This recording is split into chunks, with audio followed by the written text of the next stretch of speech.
ഭാര്യയായിട്ടാണോ ജീവിക്കുന്നേ? എനിക്ക് എന്താ കുഴപ്പം? നിനക്ക് കുഴപ്പങ്ങളേ ഉള്ളൂ. നീ വ്രതമാണെന്ന് പറയുന്നത് കള്ളമാ. ദൈവത്തിന്റെ പേരിൽ പോലും നീ കള്ളം പറയുന്നു. അതിനേക്കാളും കള്ളം പറയുന്ന കൂട്ടത്തിലാ അമ്മായിയുടെ മോൻ. അത് ശരി.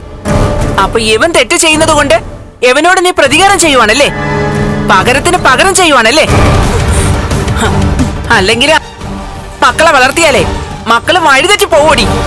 അതുകൊണ്ട് തന്നെയാ നിന്റെയൊക്കെ തല കണ്ട ശേഷം നിന്റെ അച്ഛനങ്ങ് മുകളിലോട്ട് പോയത്.